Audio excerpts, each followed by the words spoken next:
As we look around, we see many people not looking around. This is because people have become more and more involved in their phones and the internet. We can share our location, what we're doing, and voice our opinions in seconds to hundreds of people. With this new technology, many long-standing institutions are trying to find a way to fit into this new digital age. One industry that has been affected greatly is news. When the internet was first launched in 1996, viewership was low and it did not immediately take off. At this time, newspaper readership was going down and had been for years. At the same time, other digital media such as radio and TV was on the rise. Although the internet may not have been the huge print destroyer it has been made out to be, it definitely changed the way that we view news. As we see now, more and more people are switching to a digital lifestyle. This gives us great choice in everything that we do, as there is so much on the internet. This pertains to news as well. 44% of newspaper users are reading on some sort of digital form, either mobile or on desktop. Many papers are turning their attention towards the increasingly popular platform. It seems that the internet may have actually improved readership. As Raju Narasetti, editor at the Washington Post, said, "The good thing is that there's never been a better time for consumption of news. It's happening online, but more." Many shifts in policy and action have been made by newspapers to adapt to this new digital interface. The New York Times has new plans for online users. Their system allows readers to observe up to 10 articles a day before having them pay for a subscription. If you click on a link on a social media platform, like Facebook and Twitter, however, this will not count as one of your articles.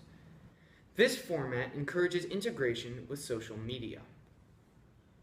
While many see this as a positive integration into the new digital age, many see this as a problem. Jake Skubish is the associate news editor at the Daily Cardinal, a student-run paper at the University of Wisconsin. He views this combination of news and social media as a potential problem. He states that there's so much content now, and it all happens so fast that it changes how people think about the news. Nobody is able to care about any one event before 30 more catch their eye. This reflects in much of the data provided about the subject as well. While there are growing numbers of online users, those users are spending significantly less time reading the news than those with a physical newspaper. This brings up the question, is it more important to have more people briefly absorbing the news, or less people absorbing more news? The digital revolution also raises the question of what qualifies as news. With the massive database the internet provides, many seemingly reliable sources turn out to just be rumor and gossip. In addition, many people gather news from what they hear and see from friends on social media. They turn to this because it's faster and is sometimes more entertaining. Jake Skubish sees this in student news consumption. On campus, it's harder to capture the attention of students because they are either too busy to care about real news or get what they do care about from mediums like Snapchat stories. I hope that people don't lose the ability to open and read an entire article. This way of picking out your information from what others are posting online creates a big problem for consumers: reliability of news sources. With a wide array of sources on the internet, one could guess that not all would be reliable.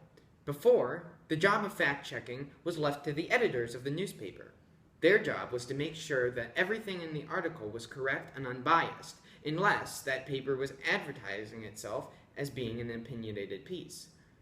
The digital revolution changed this dynamic, as anyone can post anything to the internet. This puts the responsibility into the hands of the reader to sort out reliable information. As Tom Rosenstiel from the Project for Excellence in Journalism says, the big shift of the digital age is that the power over what we now know sits with us, the consumers. We are our own editors. There are still reliable news sources like newspapers on the internet, but they are mixed in with blogs, forums, and other highly opinionated sites. This isn't always a bad thing, as one can broaden their views. However, it is important to look at this type of news with a critical eye and not take everything they say as fact. This extensive amount of information also brings up many positives with it as well. With the freeness of the internet, more personalized and local news is being created. This really allows people to view the news that they are interested in and enjoy. This creates more excitement among people about online media. This might pose a problem for newspapers, though. This is because overall, ad revenue is not as high online. This is driving newspapers further out of business. This results in job loss and the struggle to produce content that can be both enjoyed but also help the business succeed. Newspapers have had to compete with the massive amount of information on the web. As Mary Ellen Podmalik, Associate Managing Editor of Business at the Chicago Tribune, puts it, a lot of news is commoditized, meaning readers can get it anywhere. That means newspapers and websites have to bring something special to it, either by doing enterprise stories, investigations, or becoming experts in certain areas and providing information designed to inform, educate, and entertain local readers. She goes on to describe how they can now adapt to readers' needs because of the digital revolution. With a few keystrokes, I can see how many people are reading a given story and how long they read it. This creates highly personalized news and more article suggestions pertaining to topics that you are interested in. Readers can contribute to this concept by commenting on the script, giving instant feedback. Before, it would take a lot longer for someone to contact an editor or author.